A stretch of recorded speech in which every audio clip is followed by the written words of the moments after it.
Hello everyone, welcome to all of you on the YouTube channel of Prince Civil Services. Guys, my name is Anuj Kumar Sharma और आज मैं आप लोगों के बीच में एंशिएंट इंडिया यानी कि प्राचीन भारत का एक ही बहुत इंपॉर्टेंट टॉपिक मौर्य साम्राज्य यानी कि मौर्य एम्पायर लेकर के आया हूं। बच्चों, इस टॉपिक को हम लोग क्वेश्चन आंसर यानी कि ऑब्जेक्टिव एमसीक्यूज के माध्यम से देखने का प्रयास करेंगे और इसी सीरीज में मैंने आपका इंडस वैली सिविलाइजेशन, बौद्ध धर्म, जैन धर्म, महाजनपद, मगध एम्पायर, पुरा पाषाण काल, जितने भी टॉपिक्स हैं उन सबको हम लोग ऑलरेडी एमसीक्यूज के माध्यम से देख चुके हैं और आपको देखना है तो आप प्रिंस के यूट्यूब चैनल पर जाकर के पूरा एक प्लेलिस्ट में आप इसको देख सकते हैं। तो चलिए टॉपिक को स्टार्ट करते हैं। लेकिन टॉपिक स्टार्ट करने से पहले बच्चों आपको एक महत्वपूर्ण सूचना देना चाहता हूं कि भारत का ये एकमात्र एक ऐसा कॉलेज है जो आपको कॉलेज की पढ़ाई के साथ साथ आपको आईएएस और आरएएस की तैयारी भी कराता है। यानी कि जब आप यहां से कॉलेज कंप्लीट करोगे तो आप लगभग 80% आपकी तैयारी आईएएस और आरएएस के लिए हो चुकी होगी। प्लस इसके साथ साथ जितने भी गवर्नमेंट के एग्जाम हैं आप उनको भी दे सकते हैं, यानी कि आप उसके भी काबिल बन जाओगे। प्लस आपको फर्दर इंफॉर्मेशन के लिए आप इस नंबर पे कांटेक्ट कर सकते हैं। प्लस इसके साथ साथ प्रिंस सिविल सर्विसेज के कई सारे सोशल मीडिया के प्लेटफॉर्म है, लाइक ट्विटर है, यूट्यूब चैनल है, फेसबुक है, इंस्टाग्राम है। यहां से भी आप लगातार इंफॉर्मेशन प्राप्त कर सकते हैं इस प्रोग्राम के बारे में। तो चलिए बच्चों, ये तो हो गया आपके लिए जानकारी। अब हम लोग स्टार्ट करते हैं अपने इस टॉपिक को। तो आज के सेशन का सबसे पहला सवाल है, निम्नलिखित में से किसने सर्वप्रथम अशोक के अभिलेखों को पढ़ने में सफलता प्राप्त की थी? A William Jones, 2 James Prinsep, 3 John Marshall, 4 Cunningham. ये आपके सामने 4 विद्वान हैं। इनमें से एक विद्वान ऐसा है जिसने अशोक के अभिलेखों को पढ़ने में सफलता प्राप्त की थी। उस विद्वान का आपको नाम बताना है।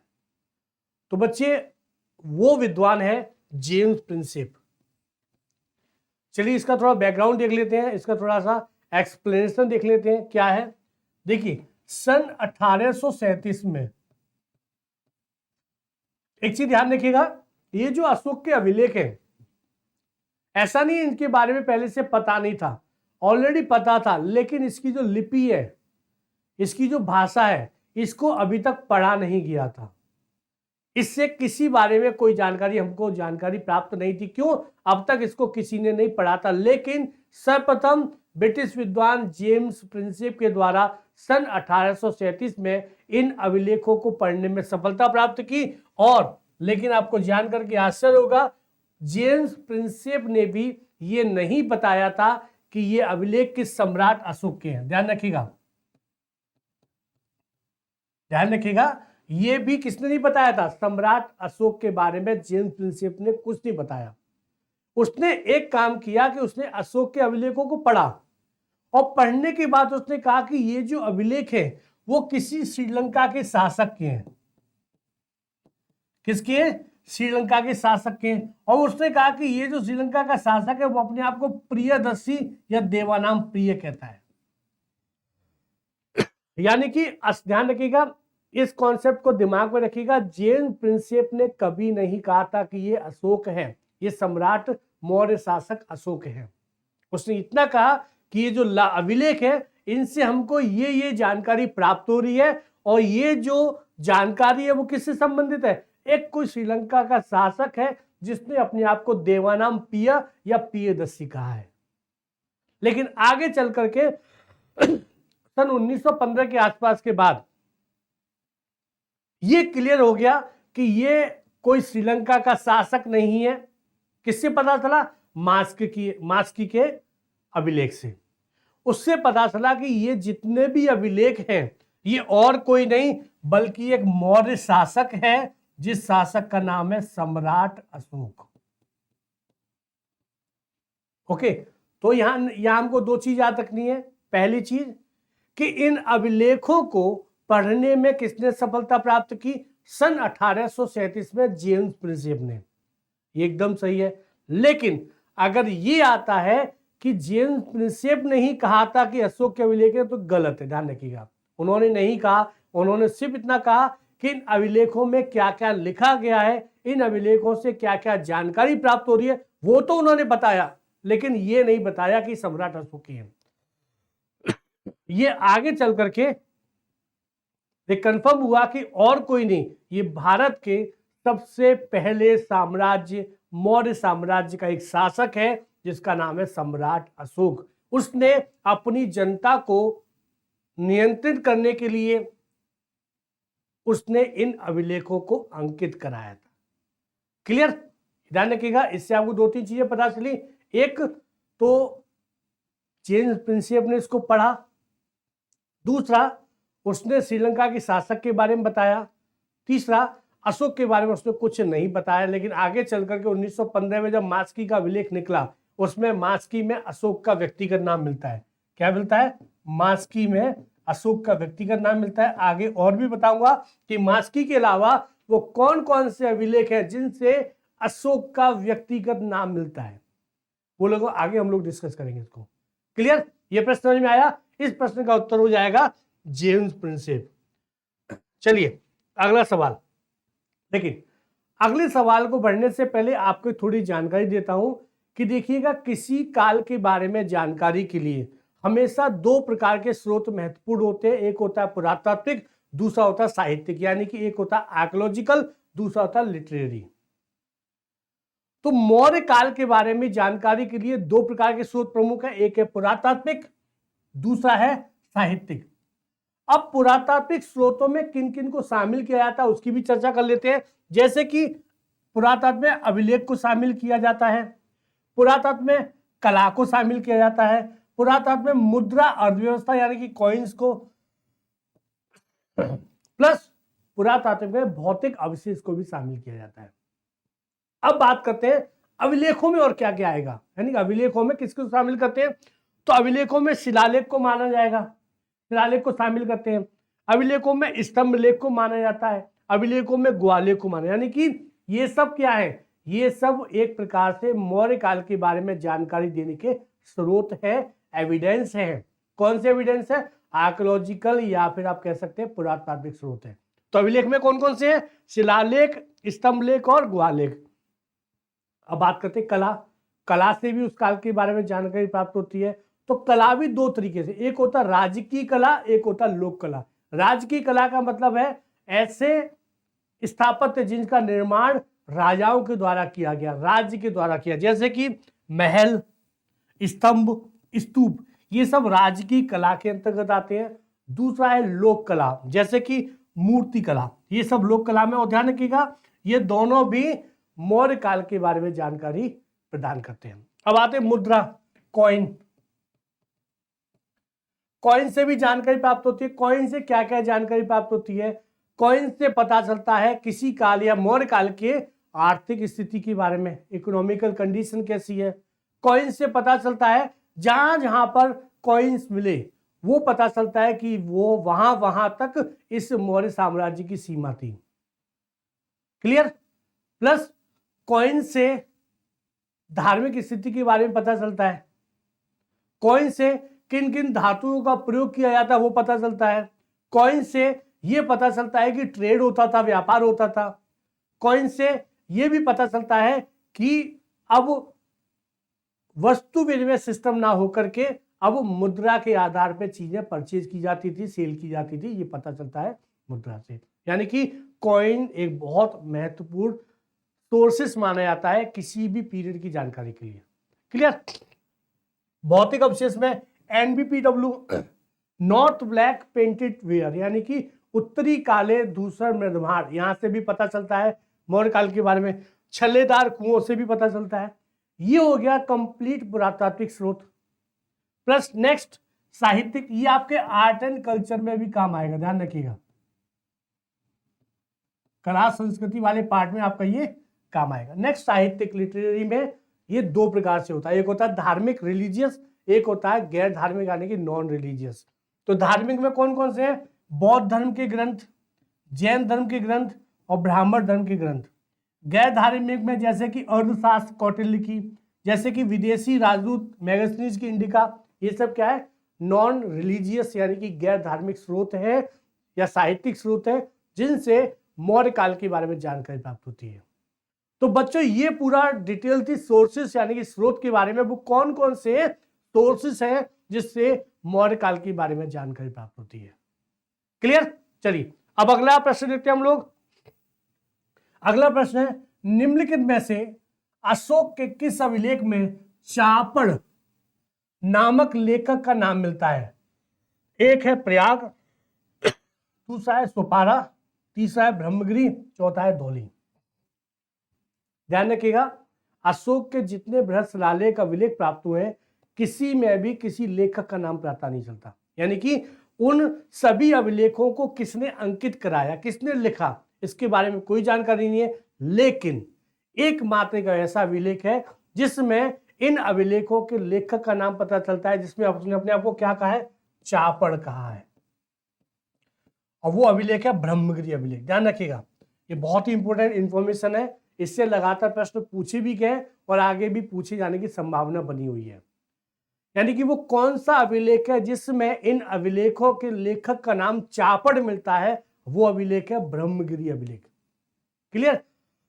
और आपको यह भी याद रखना है, इसके अलावा और भी कोई ऐसा अभिलेख नहीं है। देखिए, उनसे जानकारी तो प्राप्त होती है लेकिन ये कोई सा अभिलेख नहीं बताता कि इन सब का लेखक कौन है।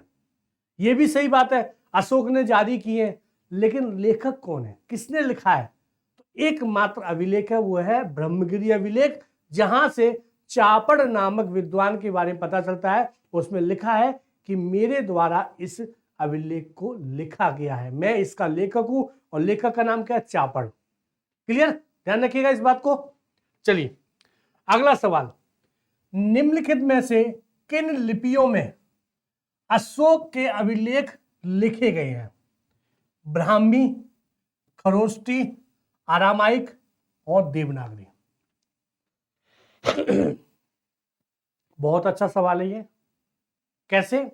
यानी कि इसमें पूछा गया, अभी तक हम लोग बात कर रहे थे कि अभिलेखों से जानकारी प्राप्त होती है, अभिलेखों से ये पता चलता है इस अभिलेख को किसने पढ़ा, जेम्स प्रिंसेप ने पढ़ा।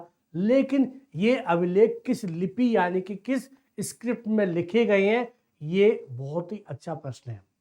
तो ध्यान रखिएगा, कुल मिलाकर के 4 स्क्रिप्ट में अशोक के अभिलेख लिखे गए। कौन कौन से हैं? ध्यान रखिएगा, एक है ब्राह्मी, दूसरा है खरोष्टी, तीसरा है ग्रीक, चौथा है अरामाइक। ध्यान रखिएगा, अशोक के जो अभिलेख हैं वो कुल मिलाकर के 4 लिपि यानी कि स्क्रिप्ट में लिखे हैं। कौन कौन से हैं? ब्राह्मी, खरोष्टी, ग्रीक और अरामाइक। यानी कि हमारा उत्तर क्या हो जाएगा? ब्राह्मी सही है, खरोष्टी सही है, अरामाइक सही है, देवनागरी गलत हो जाएगा। यानी कि देवनागरी इस समय किसकी लिपि है? हिंदी भाषा की। वर्तमान में हम जो जिसमें आपको सामने लिखा दिख रहा है, ये सब क्या है? देवनागरी लिपि है, और भाषा कौन सी? हिंदी। यानी कि अशोक के अभिलेख 4 लिपियों में लिखे गए, ब्राह्मी, खरोष्टी, ग्रीक और अरामाइक। ये तो हो गए लिपि।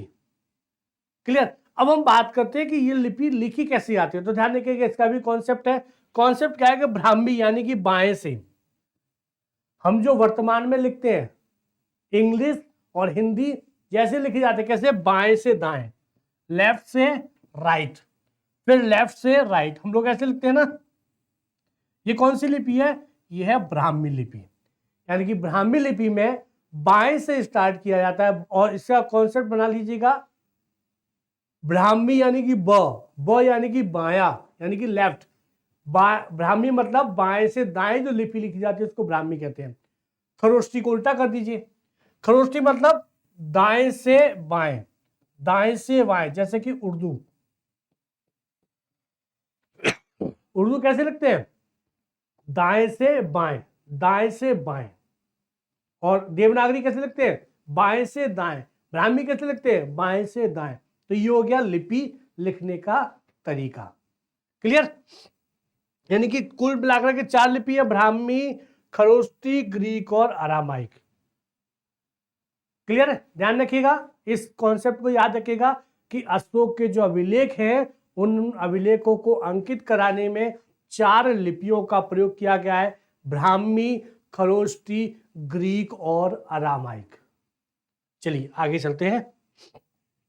अगला सवाल है, निम्नलिखित में से किस लिपि में अशोक के सर्वाधिक अभिलेख लिखे गए हैं? ब्राह्मी, खरोष्टी, ग्रीक और अरामाइक। अभी मैंने आपको लास्ट क्वेश्चन में क्या बताया था? मैंने बताया था कि कुल मिलाकर के 4 लिपियों में अशोक के अभिलेखों को अंकित कराया गया है। अब सवाल उठता है कि इन चारों में सर्वाधिक किस लिपि का प्रयोग किया गया है? तो बच्चों ध्यान रखिएगा, ब्राह्मी। ये जो ब्राह्मी लिपि है, सर्वाधिक अभिलेख इसी में लिखे गए हैं। ब्राह्मी कैसे? बाएं से दाएं। क्लियर? यानी कि हो सकता है कि अगला सवाल ये बने कि निम्नलिखित में से किस लिपि में अशोक ने अपने अभिलेखों को अंकित कराया था? तो वो लिपि हो जाएगी ब्राह्मी लिपि। कंफ्यूज नहीं करना है, चारों में है। मान के चलिएगा कि कुल मिलाकर के अशोक ने 100 अभिलेखों को अंकित कराया, 100 में से 60 किस लिपि में? ब्राह्मी लिपि में। बाकी कितने में? 40। क्लियर? चलिए अब देखते हैं, एक प्रश्न और आया आपके सामने। निम्नलिखित में से हाल ही में पृथक अभिलेख कहां से प्राप्त हुए हैं? ए सन्नति, बी सोपारा, सी मथुरा, डी गया। अब सबसे पहले एक मन में एक सवाल आएगा कि ये पृथक है क्या? पृथक क्या है?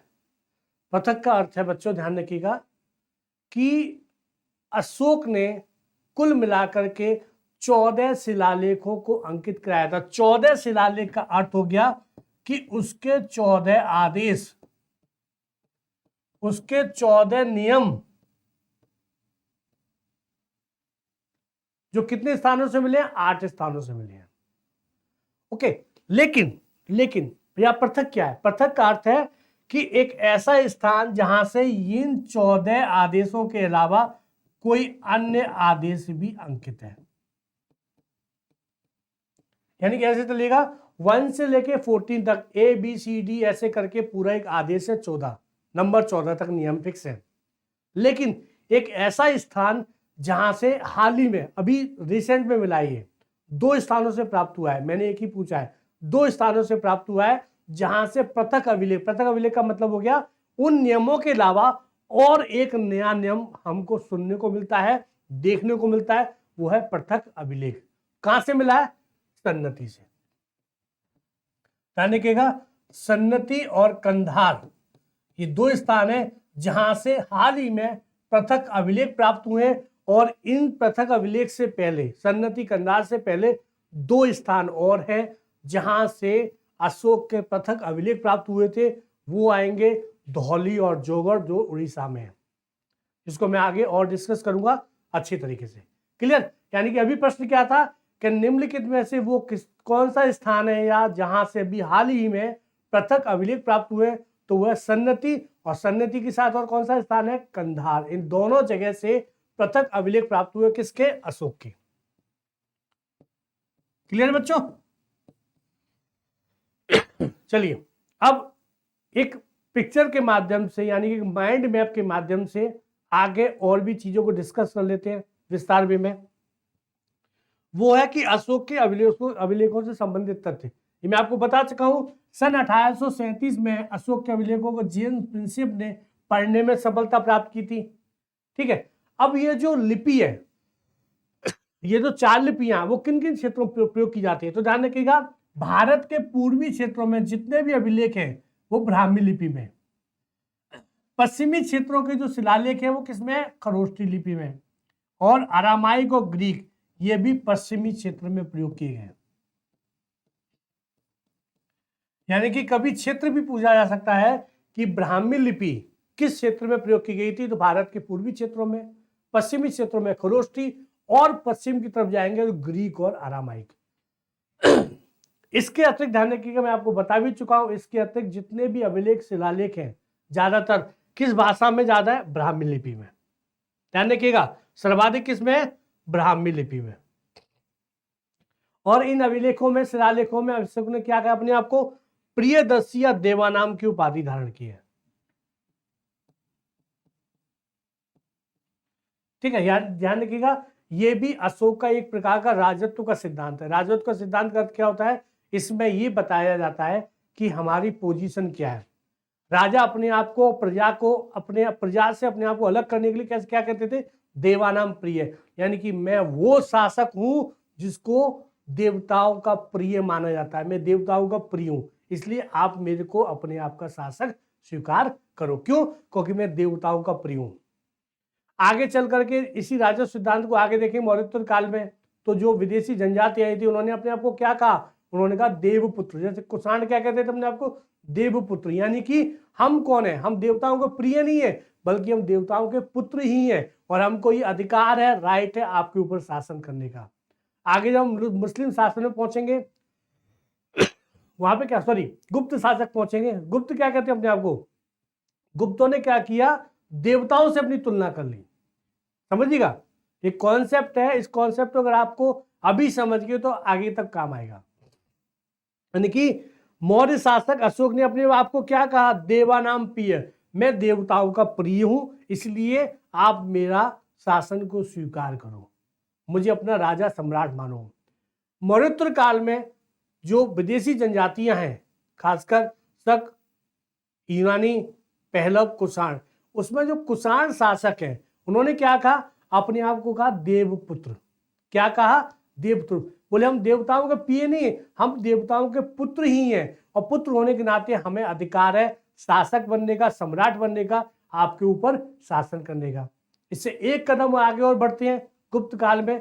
तो गुप्त शासकों ने क्या किया? ना देवानाम प्रिय कहा, ना देवपुत्र का, उन्होंने अपने आप को ही देवताओं से तुलना करना आरंभ कर दी। यम, वरुण, इन सब से क्या किया? अपनी तुलना कर दी। बोले हम कोई और नहीं, बल्कि हम स्वयं देवता हैं, हम इन देवताओं के समान हैं। यह है राजत्व का सिद्धांत। इस कॉन्सेप्ट को याद रखिएगा, ठीक है। चलिए आगे चलते हैं। प्लस अब देखिए, ये जो शिलालेख हैं अंकित किसने कराए? ये भी पता चल गया, अशोक ने कराए। इन शिलालेखों से क्या पता चलता है? तो ध्यान रखिएगा, इन शिलालेखों में अशोक के राज्याभिषेक से, यानी कि 8वें वर्ष से लेकर के 21वें वर्ष तक की घटनाओं का विवरण प्राप्त होता है। यानी कि अशोक ने अपने शासन के 8वें वर्ष से लेकर के 21वें वर्ष के बारे में जो जानकारी है वो सब कहां अंकित कराई है? शिलालेखों में, अभिलेखों में। अभिलेखों में, शिलालेखों में उसने क्या अंकित कराया है? अपने शासन काल के 8वें वर्ष से लेकर के 21 वर्ष तक की जितनी भी घटनाएं, जो जो उसने किया है, कलिंग पर आक्रमण, सवार जो कर व्यवस्था, रूमनदेही का जो अभिलेख है, उसने महात्मा बुद्ध की जो जन्मस्थली वहां पर यात्रा की थी, निगाली सागर अभिलेख है। यानी कि जितने भी उसके शासन काल की प्रमुख प्रमुख घटनाएं, उन सब के बारे में किससे पता चलता है? इस अभिलेखों से पता चलता है। और कौन सा? 8वें वर्ष से लेकर के 21वें वर्ष तक के। क्लियर? चलिए ये भी आपको बता चुका हूं। चापड़ के बारे में किससे पता चलता है? ब्रह्मगिरी अभिलेख से। क्लियर? तो ये था बच्चों अशोक के अभिलेखों के बारे में आरंभिक जानकारी। इसके आगे के बारे में जानकारी हम लोग नेक्स्ट सेशन में डिस्कस करेंगे। तब तक के लिए नमस्कार, थैंक यू।